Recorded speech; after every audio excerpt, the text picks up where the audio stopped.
La historia de Jacob no comienza con luchas, ni con milagros visibles a los ojos humanos. Comienza con elección, con destino y con el peso de una familia marcada por la promesa divina. Hijo de Isaac y Rebeca, nieto de Abraham, Jacob nació en medio de profecías y promesas. Desde el vientre, su vida ya estaba marcada por tensión. Él sostenía el talón de su hermano gemelo, Esaú, como si intentara aferrarse al mundo antes de nacer. Ese gesto, aparentemente inocente, presagiaba una vida de desafíos, de disputas, de lucha por aquello que creía ser suyo por derecho. Jacob creció bajo la sombra de su hermano mayor, un cazador fuerte y valiente, admirado por su padre y la comunidad. Mientras Esaú representaba la fuerza física, Jacob simbolizaba astucia, estrategia y una capacidad casi sobrenatural de ver más allá de lo inmediato. Aprendió pronto que la vida no es solo lo que sucede a nuestro alrededor, sino también lo que podemos conquistar mediante la valentía, la inteligencia y la persistencia. Sabía, aunque sin comprender plenamente, que su historia no sería común. El episodio más famoso de su juventud fue la compra de la primogenitura de Esaú. Un plato simple de lentejas, un gesto aparentemente banal, se transformó en un pacto silencioso. Jacob intercambió el derecho a nacer primero, el derecho a heredar la bendición y el liderazgo familiar, por una necesidad inmediata, por la astucia de un momento. Este acto de ingenio y cálculo no se trataba solo de comida o ventaja, se trataba de destino, de aquello que él creía que le había sido designado recibir. Y esto revela algo esencial sobre Jacob. Estaba dispuesto a luchar, no solo físicamente,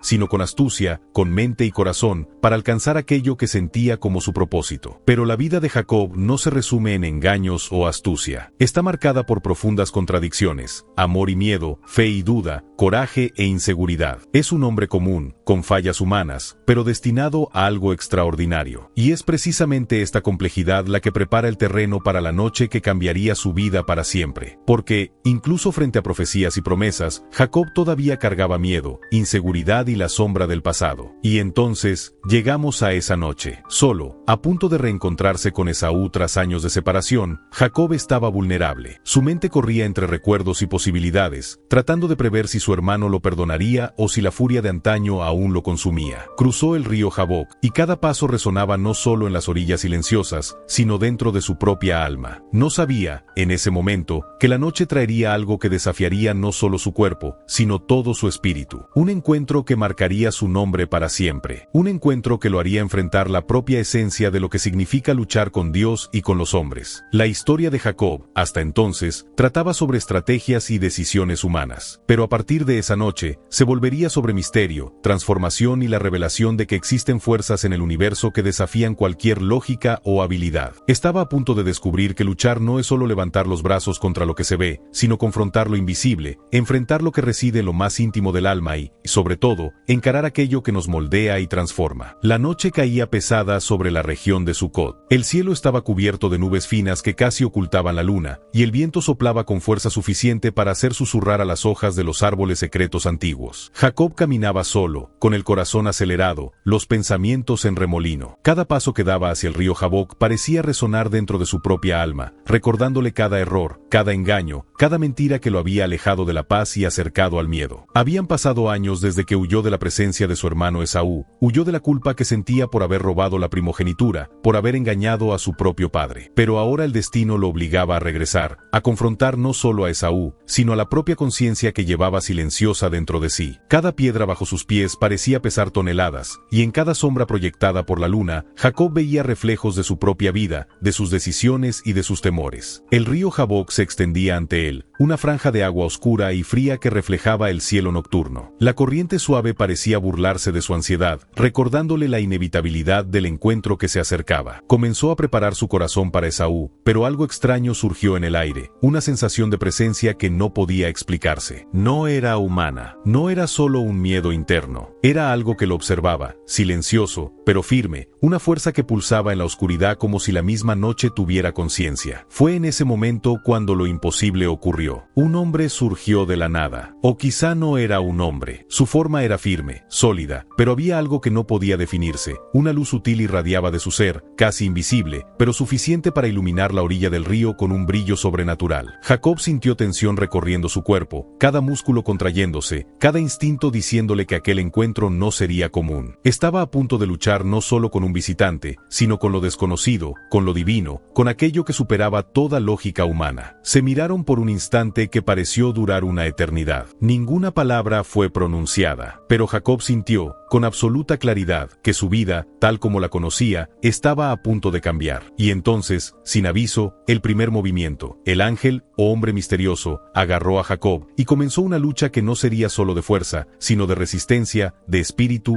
de alma. Jacob forcejeaba, pero no había odio ni agresividad común. Cada golpe, cada empujón, parecía portar un propósito. La lucha no era para herir, sino para desafiar, para revelar. Sentía la energía del ser opuesto, tan potente que hacía doler su cuerpo, pero también despertaba una fuerza interior que desconocía poseer. Era como si cada fibra de su ser fuera puesta a prueba, y a cada instante aprendía más sobre sí mismo, sobre límites, sobre fe y coraje. Pasaron horas, o quizás solo minutos. En la noche todo parecía simultáneo y eterno. Jacob luchaba con todo lo que tenía, pero no podía vencer solo con fuerza física. Se necesitaba algo más, resistencia interna, determinación y entrega. La presencia frente a él no era solo enemiga, era instructora, maestra silenciosa que le mostraba que la verdadera lucha no es contra otro ser, sino contra nuestras propias limitaciones, nuestros miedos y nuestras dudas. Cuando los primeros signos del amanecer comenzaron a teñir el horizonte de un naranja pálido, Jacob estaba exhausto, herido, pero consciente de que algo dentro de él había cambiado. Aún no sabía quién era aquel visitante, pero sabía que nunca volvería a ser el mismo. Cada músculo dolorido, cada herida, cada gota de sudor llevaba una lección que solo el enfrentamiento directo con el misterio podía enseñar. Y así, en aquella noche silenciosa junto al río Jabbok, Jacob aprendió que la oscuridad no es solo ausencia de luz, sino el espacio donde lo humano encuentra lo divino. Que enfrentar lo desconocido es enfrentarse a uno mismo. Que la lucha más intensa de la vida no es contra hombres o circunstancias, sino contra lo que llevamos dentro. Y que, a veces, Dios se acerca de maneras que desafían toda lógica, toda comprensión, y nos obliga a crecer para aquello a lo que estamos destinados. Cuando Jacob se encontró frente a frente con aquel ser extraño, comprendió que no se trataba de un hombre común. Había algo en la mirada, en la postura, en el aura que lo rodeaba, que desafiaba toda lógica. Sus músculos se tensaron, cada instinto de supervivencia encendido, pero también sintió una curiosidad casi sagrada. No era odio, ni miedo irracional, sino una percepción profunda de que aquello era mayor que cualquier confrontación humana. La lucha comenzó de manera casi silenciosa. El cuerpo de Jacob encontraba resistencia, pero no era solo fuerza física. Había un peso invisible, una energía que atravesaba sus brazos, sus piernas, su corazón. Cada empujón, cada agarre, parecía tocar no solo su cuerpo, sino su alma, su espíritu. Era una batalla que desafiaba la razón, donde cada movimiento cargaba significado, cada tensión revelaba verdades ocultas sobre coraje, fe y determinación. Jacob comprendió algo que nadie más podría. Aquella lucha no tenía enemigos. No había intención de destruir. El ser que enfrentaba parecía enseñar a través del enfrentamiento, provocar crecimiento, probar límites. Sintió dolor, sí, un dolor que quemaba músculos y articulaciones, pero también sintió algo más profundo, el dolor de confrontar su propia alma, de enfrentar miedos que no sabía que existían, de reconocer fallas que la astucia y la sagacidad siempre habían tratado de ocultar. La noche avanzaba, y con ella, la lucha se volvía más intensa. Jacob tambaleaba, sus fuerzas casi agotadas, pero la presencia frente a él parecía inquebrantable, casi como si cada movimiento de Jacob fuera anticipado, como si aquella entidad comprendiera cada pensamiento, cada duda, cada miedo. No había truco, ni engaño, solo una fuerza silenciosa que desafiaba a Jacob a no rendirse. Y él no se rindió. Incluso herido, incluso exhausto, persistió. Cada fibra de su cuerpo gritaba por descanso, pero su alma entendía. Retroceder no era una opción. No ahora, no en ese momento. Mientras luchaba, Jacob sintió algo sutil, la presencia de lo divino. No como visión, no como voz distante, sino como una fuerza palpable, casi maternal y al mismo tiempo aterradora, que penetraba su mente y corazón. Sintió cada error, cada engaño, cada momento de duda reflejado en cada empujón, cada torsión. Era más que batalla física, era purificación, confrontación, revelación. Cada golpe no solo hería carne, sino moldeaba su esencia. La lucha se prolongó hasta el amanecer. El cielo comenzó a aclararse lentamente, tiñendo la oscuridad con tonos de naranja y púrpura. Jacob estaba herido, exhausto, pero había algo diferente en él, una conciencia renovada, una fuerza interior que jamás había sentido. Entendió que aquella batalla no no era para derrotar al otro, sino para superarse a sí mismo. Y en ese instante, sintió que algo dentro de él había cambiado para siempre. El ser misterioso finalmente retrocedió, no como alguien derrotado, sino como alguien que había cumplido su propósito. Jacob permaneció de pie, tambaleante, con la respiración pesada, el cuerpo dolorido, pero con el corazón encendido. No conocía el nombre del visitante, pero sabía que su vida estaba irrevocablemente transformada. Cada cicatriz llevaría el recuerdo de aquel momento, no de violencia, sino de revelación, de la comprensión de que enfrentar lo desconocido es enfrentar el propio destino. Cuando el último rayo de sol tocó las orillas del Jabok, Jacob sintió algo sutil tocar su muslo. Un toque ligero, pero suficiente para marcar para siempre su vida, su cuerpo y su nombre. Jamás olvidaría aquella noche, jamás olvidaría la fuerza que enfrentó, ni la verdad que descubrió. Luchar con Dios y con el hombre no es solo levantar los brazos contra alguien, es desafiarse a uno mismo, confrontar cada miedo, cada duda, cada limitación que nos impide alcanzar aquello que estamos destinados a ser. Y así, mientras el mundo despertaba con la luz del nuevo día, Jacob quedó solo a la orilla del río, pero ya no era el mismo hombre que había llegado allí horas antes. Había luchado, había sufrido, había sobrevivido y, sobre todo, había aprendido que existen fuerzas en el universo que desafían toda lógica, pero que, si se enfrentan con valor y fe, pueden transformar el destino de un hombre y, quizá, de toda una nación. La lucha había terminado, pero la pregunta permanecía: ¿quién era aquel ser que desafió a Jacob, noche adentro, con fuerza y propósito sobrenatural? La Biblia, en su aparente simplicidad, solo describe que Jacob luchó con un hombre hasta el amanecer. Ningún nombre es dado, ninguna explicación detallada. Y es justamente en ese silencio donde nace el misterio, un espacio que, a lo largo de milenios, ha fascinado a teólogos, estudiosos y buscadores espirituales. Algunos estudiosos creen que aquel hombre era un ángel enviado por Dios. No un ángel cualquiera, sino un mensajero especial, cuya misión era probar a Jacob, confrontar sus miedos, poner a prueba su fe y moldear su carácter. Desde este punto de vista, la lucha simbolizaría más que un conflicto físico. Sería la prueba de la determinación humana, del coraje frente a lo desconocido, de la perseverancia frente al dolor y la duda. El toque en el muslo de Jacob, entonces, no sería solo una marca física, sino un sello espiritual, un recordatorio de que había enfrentado algo que trascendía los límites humanos. Otros estudiosos y tradiciones interpretan el evento como una teofanía, una manifestación divina directa. Para algunos cristianos, aquel hombre era una preencarnación de Cristo, una presencia que ya portaba el poder y la autoridad de Dios, incluso antes del nacimiento de Jesús. Desde esta perspectiva, Jacob no solo luchó con un ser celestial, sino que tuvo un contacto directo con el propio Dios, de manera tangible, en un momento de profunda revelación. La lucha, en este caso, no era solo física, sino espiritual, un encuentro entre lo humano y lo divino, donde los límites, el dolor y las fuerzas se entrelazaban para mostrar que el destino de Jacob estaba ligado a la voluntad divina. Pero también existen interpretaciones más simbólicas. Algunos rabinos y estudiosos sugieren que la lucha fue un espejo interno. Jacob, solo, enfrentando lo desconocido, confrontaba en realidad sus propios miedos, culpas e inseguridades. Cada movimiento, cada torsión, cada esfuerzo físico representaba una batalla interna, contra la ansiedad, el remordimiento, las dudas sobre sus elecciones y el peso de las consecuencias de sus actos. En esta lectura, el ángel es menos una entidad externa y más una metáfora del propio proceso de crecimiento espiritual y madurez personal. El toque en el muslo se convierte en el símbolo de una transformación interior, un recordatorio de que la lucha no es solo visible a los ojos, sino sentida profundamente en el corazón. El silencio de la narrativa bíblica, el hecho de que Jacob no cuestionara ni discutiera con el ser, solo luchara y persistiera, aumenta el misterio. Si fuera solo un hombre, ¿por qué la lucha duraría toda la noche? Si fuera un ángel común, ¿por qué el toque en el muslo? Cada detalle, el lugar, la hora, el agotamiento de Jacob, parece calculado para transmitir que aquel evento no es solo historia, sino mensaje. Un mensaje que desafía la comprensión, que exige reflexión, que nos recuerda que existen fuerzas invisibles que moldean destinos y nos invitan a crecer. Y mientras Jacob contemplaba el amanecer, herido y transformado, la duda permanecía. Hasta hoy, estudiosos, líderes espirituales y fieles debaten, ¿era un ángel enviado para probar al hombre? ¿Era Dios manifestándose directamente? ¿O era el propio alma de Jacob confrontándose con sus sombras internas? Quizá la respuesta nunca llegue completa. Quizá el propósito del misterio sea exactamente ese: enseñarnos que algunas experiencias son mayores que nuestra comprensión, que luchar no es solo resistir fuerzas externas, sino enfrentar la propia esencia de quienes somos. La historia del ángel misterioso nos recuerda que lo divino no siempre se presenta en majestad clara. A veces, se manifiesta de formas inesperadas, desafiantes, incluso dolorosas, pero siempre con un propósito de transformación. Jacob salió de aquella noche marcado, exhausto, pero más consciente, más fuerte, más conectado con aquello que estaba más allá de sus propios límites. Y el misterio permanece, inspirando cuestionamiento, reflexión y admiración, una invitación silenciosa para cada uno de nosotros a considerar qué fuerzas invisibles nos desafían y nos moldean, incluso cuando no podemos ver sus rostros ni comprender sus intenciones. El amanecer rompió sobre el río Jaboc, tiñendo el agua de tonos dorados y púrpuras. Jacob permaneció allí, herido, exhausto, con la respiración pesada y el cuerpo marcado. Su muslo aún dolía, recuerdo físico de la lucha que había enfrentado durante toda la noche. Pero más importante que las marcas externas era lo que había ocurrido dentro de él. Algo profundo había cambiado. Ya no era solo Jacob, el astuto, el ingenioso, el sobreviviente. Se estaba convirtiendo en Israel, el que lucha con Dios y con los hombres y prevalece. El cambio no se limitaba a un nombre. Era una transformación del espíritu, una redefinición de identidad. Jacob entendió que la lucha no había sido solo contra un ser celestial o humano, sino contra la propia limitación que llevaba en su corazón. Miedo, culpa, inseguridad, todas aquellas sombras que lo perseguían desde su nacimiento, desde el momento en que sostuvo el talón de Esaú, habían sido confrontadas. Había sido obligado a enfrentar cada parte de sí mismo, y al hacerlo, emergió más fuerte, más consciente, más completo. El toque en el muslo, aunque doloroso, se convirtió en símbolo de esa transformación. Cada paso a partir de entonces llevaría el recuerdo de que enfrentar lo desconocido y persistir incluso cuando todo parece perdido es lo que moldea la verdadera fuerza. Jacob comprendió que la fuerza no es solo poder físico o inteligencia estratégica, sino el coraje de enfrentar aquello que no se ve, lo que desafía nuestra comprensión, lo que exige entrega total del alma. El cambio de nombre, Israel, no fue arbitrario. Significaba más que un título, significaba misión, responsabilidad y conexión directa con lo divino. Jacob ahora llevaba el legado de alguien que había luchado no solo con hombres, sino con Dios, o con lo que trascendía la propia noción de Dios. Era un renacimiento espiritual, una afirmación de que la lucha, por más difícil que sea, siempre trae aprendizaje y crecimiento. Esta transformación tuvo repercusiones inmediatas en su vida. Jacob no regresó solo con cicatrices, regresó con confianza renovada, claridad de propósito y un sentido más profundo de fe. Sabía que, a partir de ese momento, su vida no sería gobernada solo por astucia o miedo, sino por una comprensión más profunda de lo que realmente importa: persistencia, coraje y alineación con la voluntad divina. Cada decisión, cada elección futura, estaría influenciada por aquella noche misteriosa, aquella batalla silenciosa e intensa que lo había marcado para siempre. La lucha también cambió la manera en que Jacob se veía a sí mismo en relación con el mundo y con las personas. Se volvió más consciente de sus responsabilidades, más sensible a la presencia de Dios en su vida y más atento a cómo sus acciones impactaban a los demás. La astucia seguía formando parte de su carácter, pero ahora venía acompañada de sabiduría, humildad y un profundo sentido de propósito. Y quizá lo más impresionante, Jacob aprendió que la verdadera fuerza no reside en la ausencia de dolor, sino en la capacidad de persistir incluso cuando se está herido. Que la fe no es solo creer en palabras, sino demostrar coraje frente a lo desconocido. Que luchar no es solo resistir fuerzas externas, sino enfrentar aquello que llevamos dentro, nuestros miedos, nuestras dudas, nuestras sombras. Al caminar por las orillas del Jaboc en aquel amanecer, Jacob se sintió diferente. Aún era humano, aún cargaba fallas y límites, pero había tocado algo eterno, algo invisible y poderoso que cambiaría no solo su vida, sino la historia de generaciones enteras. Israel nació esa noche, y con él nació una comprensión profunda. Algunas batallas son invisibles, algunas luchas no pueden ganarse solo con fuerza, sino con coraje, persistencia y fe. La lucha de Jacob en el río Jaboc no fue solo un episodio histórico o una narrativa bíblica aislada. Tenía capas de significado, mensajes ocultos que resuenan hasta hoy. Al observar a Jacob herido, exhausto y transformado, comprendemos que cada movimiento, cada empujón, cada torsión de aquella batalla simbolizaba algo mucho mayor: el enfrentamiento con lo que reside dentro de nosotros mismos. Primera lección: la persistencia frente al desafío. Jacob luchó toda la noche, sin saber quién o qué enfrentaba, sin tener certeza de que vencería. Su determinación mostró que enfrentar obstáculos exige más que fuerza física o inteligencia, exige resiliencia, coraje y fe. En la vida, todos enfrentamos batallas invisibles, dudas, miedos, culpas. Jacob nos enseña que rendirse nunca es una opción, incluso cuando la oscuridad parece interminable. Segunda lección: enfrentar la propia sombra. Durante la lucha, Jacob no solo combatía a un ser externo, estaba confrontando su pasado, sus fallas, sus errores y sus inseguridades. Cada golpe recibido reflejaba una parte de su propia alma que necesitaba ser reconocida y transformada. Aquí la historia se vuelve universal. Todos cargamos sombras internas, miedos que nos impiden avanzar. La lucha de Jacob nos invita a enfrentar esas sombras de frente, para emerger más fuertes y conscientes. Tercera lección: la conexión entre lo físico y lo espiritual. La batalla no fue solo corporal, fue espiritual, emocional y simbólica. El toque en el muslo no era solo una herida, sino un signo de transformación, un recordatorio de que toda experiencia intensa trae aprendizaje y marca nuestra existencia profundamente. Cada cicatriz que llevamos, física, emocional o espiritual, puede ser un signo de crecimiento y revelación. Cuarta lección: la importancia de la fe y la entrega. Jacob no tenía control sobre la situación. No sabía quién era su oponente, ni si vencería. Aún así, no se rindió. La fe de Jacob no era ciega, era activa, demostrada en cada movimiento, en cada instante en que se negaba a ceder. Se entregó al proceso, confiando, consciente o inconscientemente, en que aquella lucha tenía un propósito mayor de lo que podía comprender en ese momento. Además, la lucha revela algo esencial sobre el papel del sufrimiento y la dificultad en el crecimiento espiritual. Jacob sufrió, su cuerpo dolió, su alma fue desafiada, su espíritu puesto a prueba. Pero a través del dolor vino la comprensión. La vida a menudo nos coloca en situaciones incómodas, aparentemente sin sentido, y es en ese enfrentamiento con lo desconocido que descubrimos fuerza, claridad y transformación. La experiencia de Jacob muestra que el dolor no es solo un obstáculo, sino un maestro. La dificultad no es un castigo, sino una oportunidad. Por último, está la lección sobre legado e impacto. Lo que Jacob vivió aquella noche no se quedó solo en él. Emergiendo transformado, se convirtió en Israel, patriarca de una nación. Esto nos recuerda que nuestras batallas personales, por invisibles o solitarias que sean, pueden tener consecuencias duraderas, no solo para nosotros, sino para quienes nos rodean. Cada lucha que enfrentamos, cada miedo que superamos, cada sombra que encaramos contribuye a moldear no solo nuestra vida, sino la de aquellos que nos siguen, nos observan y aprenden de nuestro ejemplo. La historia de Jacob, por lo tanto, va mucho más allá de un encuentro con el misterioso hombre o ángel. Es una narrativa viva sobre crecimiento, coraje, fe y transformación. Es una invitación a reflexionar sobre nuestras propias batallas. ¿Qué sombras aún enfrentamos? ¿Qué miedos necesitamos confrontar? Y, sobre todo, ¿cómo podemos emerger de nuestras luchas más fuertes, más conscientes y más conectados con lo que estamos llamados a ser? Jacob nos muestra que luchar con Dios y con el hombre es, ante todo, luchar consigo mismo, y que, si tenemos el valor de persistir, esa lucha puede transformarnos de manera profunda y duradera, dejando marcas que, aunque visibles o invisibles, llevan la sabiduría del enfrentamiento y el poder de la superación. La lucha terminó, el amanecer llegó, Jacob estaba herido y transformado, y el mundo seguía girando como si nada hubiera pasado. Pero una pregunta permanecía en el aire, silenciosa e inquietante: ¿quién era ese ser que luchó con Jacob? La Biblia, con su narrativa concisa, no nos da respuestas directas. Solo nos cuenta que Jacob luchó con un hombre hasta el amanecer, y que recibió una marca en su muslo. El resto quedó para la reflexión, el debate y la imaginación de generaciones enteras. A lo largo de los siglos, estudiosos y líderes espirituales propusieron teorías fascinantes. Una de las más aceptadas es que Jacob luchó con un ángel enviado por Dios, un mensajero celestial encargado de probar su fe, coraje y determinación. Desde esta perspectiva, la lucha no era solo física, sino simbólica. Cada esfuerzo de Jacob representaba resistencia al miedo, superación de la culpa y enfrentamiento de sus propias limitaciones. El ángel sería, por lo tanto, una especie de instructor invisible, obligando a Jacob a descubrir su verdadera fuerza y carácter. Otra teoría, muy debatida entre los cristianos, es que el hombre era una teofanía, una manifestación directa de Dios en forma humana, o incluso una preencarnación de Cristo. Para quienes sostienen esta visión, el episodio no es solo una lucha, sino un encuentro sagrado, una experiencia mística en la que Jacob tuvo contacto con la presencia divina de manera tangible. La marca en el muslo, entonces, simbolizaría no solo una herida, sino una conexión directa y eterna con lo divino, un signo de transformación espiritual que lo acompañaría por el resto de su vida. Pero existen también interpretaciones más filosóficas y psicológicas. Algunos rabinos y estudiosos sugieren que la lucha fue un enfrentamiento interno de Jacob consigo mismo. El ángel sería una metáfora de sus propias sombras, miedos, inseguridades, culpas dudas acumuladas a lo largo de años de decisiones difíciles. Cada movimiento de la lucha representaría una batalla con sus propias limitaciones. Desde este punto de vista, el toque en el muslo no es solo físico, sino simbólico, una cicatriz que recuerda que enfrentarse a uno mismo es esencial para evolucionar y que el verdadero combate está dentro del corazón humano. El misterio aumenta al considerar los detalles aparentemente triviales de la narrativa. ¿Por qué la lucha duró toda la noche? ¿Por qué la fuerza del visitante era tan intensa, casi sobrenatural? ¿Por qué Jacob no pidió misericordia ni explicó sus intenciones? Cada detalle sugiere que estamos ante algo que trasciende la experiencia humana común, un evento que mezcla lo físico, lo espiritual y lo simbólico, cuya verdadera naturaleza permanece indescifrable. Incluso entre estudiosos, no hay consenso. Algunos afirman con convicción que Jacob enfrentó a un ángel real. Otros defienden la idea de una manifestación divina directa. Hay quienes ven todo como metáfora o símbolo de crecimiento interior. Y quizás sea precisamente ese silencio, esa ausencia de respuestas definitivas, lo que hace la historia tan poderosa. El misterio no es una falla narrativa, es parte del mensaje. Nos invita a reflexionar, cuestionar, buscar significado más allá de lo evidente y darnos cuenta de que algunas experiencias de la vida son mayores que nuestra comprensión. La lucha de Jacob, por lo tanto, no es solo sobre un hombre enfrentando a un ángel. Es sobre el misterio de la vida, la fe y el destino, sobre aquello que no podemos ver, pero que sentimos profundamente. Es un recordatorio de que fuerzas invisibles moldean nuestros caminos, nos desafían y nos transforman, muchas veces sin aviso, muchas veces sin explicación. El ángel misterioso sigue siendo un enigma, un símbolo eterno de que la vida y la espiritualidad no se limitan a lo que podemos entender, y que algunas batallas, por desconcertantes que parezcan, son exactamente lo que necesitamos para convertirnos en quienes estamos destinados a ser. La noche de lucha en el río Jaboc no terminó con el amanecer solo para Jacob. El impacto de ese enfrentamiento reverberó en toda su vida y, por extensión, en toda la historia que vendría después. Cuando Jacob, ahora Israel, continuó su camino, ya no era solo un hombre con astucia y ambición, era alguien transformado, alguien que llevaba cicatrices, fuerza y sabiduría, un hombre marcado por lo divino, que se convertiría en el patriarca de una nación. El legado de la lucha comienza con el cambio de identidad. Jacob se convirtió en Israel, el que lucha con Dios y con los hombres y prevalece. El nombre no es solo un título, es una declaración de propósito y misión. Cada uno de sus descendientes llevaría la herencia de ese nombre y de esa lucha, y con ella, la responsabilidad de luchar por justicia, fe y supervivencia. Israel no era solo Jacob, era la promesa de que sus experiencias, victorias y desafíos serían transmitidos a generaciones futuras. Pero el legado va más allá del nombre. Se manifiesta en la manera en que Jacob pasó a vivir su vida. Se volvió más consciente de sus decisiones, más atento a la presencia de Dios y más comprometido con sus valores. La astucia que lo caracterizaba no desapareció, sino que se transformó en sabiduría. El miedo y la duda dieron lugar al coraje, a la persistencia y a la fe activa. Cada decisión que tomó después de esa noche reflejaba la profunda lección que había recibido. La vida no es solo sobrevivir, sino enfrentar desafíos invisibles, aprender de cada obstáculo y transformar el dolor en crecimiento. El legado de la lucha de Jacob también es espiritual y simbólico. Para estudiosos y creyentes, el episodio del Jaboc es más que una narrativa histórica. Es una enseñanza sobre el poder de la perseverancia, sobre la importancia de confrontar la propia alma y sobre la necesidad de confiar en algo más grande que nosotros mismos. La historia nos recuerda que la vida está llena de encuentros inesperados, desafíos que prueban nuestros límites y que cada dificultad lleva consigo una oportunidad de transformación. Jacob luchó, y al luchar, mostró que el crecimiento espiritual exige coraje, esfuerzo y resiliencia. Además, el impacto de Jacob se extendió a las generaciones siguientes. Sus hijos se convirtieron en líderes, guerreros y fundadores de las tribus de Israel. Cada descendiente llevaba no solo la herencia genética, sino también la espiritualidad y la fuerza que Jacob desarrolló aquella noche. La lucha con el ángel no fue un episodio aislado, fue un punto de inflexión que moldeó la historia de un pueblo, enseñando que enfrentar desafíos y permanecer firme ante lo desconocido es esencial para construir legado e identidad. Y hay aún un legado más sutil, pero igualmente poderoso, el ejemplo de resiliencia para todos nosotros. La historia de Jacob nos enseña que cada lucha que enfrentamos, cada miedo que superamos, cada sombra que confrontamos, no es solo personal. Crea un eco, una influencia que puede tocar vidas mucho más allá de la nuestra. El ángel del Jaboc permanece como símbolo de todos los desafíos invisibles que necesitamos enfrentar, ya sean espirituales, emocionales o internos, y de cómo enfrentarlos con valor puede transformar no solo a nosotros mismos, sino al mundo que nos rodea. El río Jaboc, donde Jacob luchó,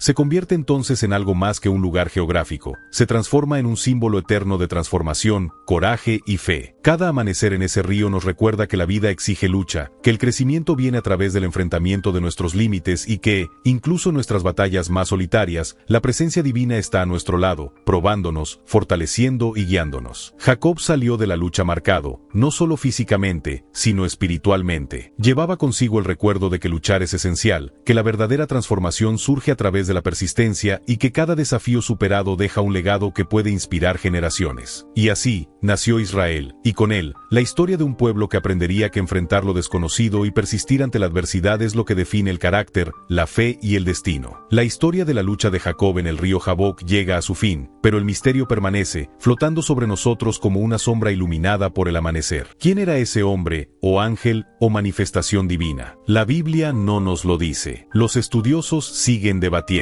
Algunos afirman que era un ángel enviado por Dios, otros que era una teofanía, tal vez el propio Cristo, y hay quienes creen que fue una batalla interior, una metáfora de la lucha del alma humana. Y quizás sea precisamente esa ausencia de respuestas definitivas lo que hace la historia tan poderosa. Nos invita a reflexionar, a cuestionar y a buscar significado en nuestras propias experiencias de vida. Jacob, que comenzó aquella noche como un hombre marcado por miedo, culpa e inseguridad, emergió transformado. No se volvió invencible, ni exento de errores, pero ahora poseía una fuerza interior que nadie podría arrebatarle. Se convirtió en Israel, que significa el que lucha con Dios y con los hombres y prevalece. El cambio de nombre no fue solo formal, fue espiritual, emocional y profundo. Cada cicatriz, cada dolor, cada gota de sudor de aquella lucha llevaba una lección, que enfrentar desafíos, incluso los invisibles, es lo que nos moldea y transforma. El toque en el muslo que Jacob recibió se convirtió en algo más que una herida física. Era un símbolo eterno de la lucha que todos enfrentamos con lo desconocido. ¿Cuántas veces, en nuestras propias vidas, nos sentimos como Jacob a orillas del Jaboc, solos, inseguros, ante desafíos que parecen más grandes que nosotros mismos? La historia nos recuerda que esas batallas son esenciales, que el dolor no es un castigo, sino una oportunidad, que el esfuerzo, incluso cuando parece inútil, es lo que nos transforma y nos prepara para lo que estamos destinados a ser. Y hay algo aún más profundo. La lucha de Jacob no fue solo suya. Moldeó generaciones. Estableció un legado de coraje, fe y resiliencia que pasó a sus descendientes y, simbólicamente, a todos aquellos que miran su historia en busca de inspiración. Nos muestra que enfrentar nuestros miedos y persistir ante lo desconocido no es solo un acto personal, es un acto de transformación que toca al mundo que nos rodea. El río Jaboc permanece, silencioso y eterno, como testigo de un encuentro entre lo humano y lo divino, entre miedo y coraje, entre debilidad y fuerza. Cada amanecer allí nos recuerda que la vida exige lucha, que el verdadero crecimiento surge del enfrentamiento con lo desconocido, y que la fe y la perseverancia son las claves para superar cualquier obstáculo. Jacob luchó, fue herido y prevaleció, pero, sobre todo, nos enseñó que el mayor enemigo que enfrentamos no siempre está afuera, está dentro, y enfrentarlo es la verdadera victoria. Y así, mientras reflexionamos sobre la historia del ángel misterioso que luchó con Jacob, somos invitados a mirar nuestras propias vidas, nuestras propias batallas invisibles. ¿A quién o qué estamos enfrentando? ¿Qué sombras cargamos? ¿Qué miedos necesitamos confrontar para convertirnos en la persona que estamos destinados a ser? La lucha puede ser larga, difícil y solitaria, pero, como Jacob aprendió, también es transformadora, reveladora y eterna en sus lecciones. Al final, quizá nunca sepamos con certeza quién estaba realmente al otro lado de aquella lucha. Pero el mensaje es claro: enfrentar lo desconocido, persistir en la fe y permitir que cada batalla nos transforme es lo que nos convierte no solo en sobrevivientes, sino en verdaderos vencedores. Jacob nos muestra que, cuando luchamos con coraje y con el corazón abierto, no hay fuerza en el universo, visible o invisible, que pueda derrotarnos.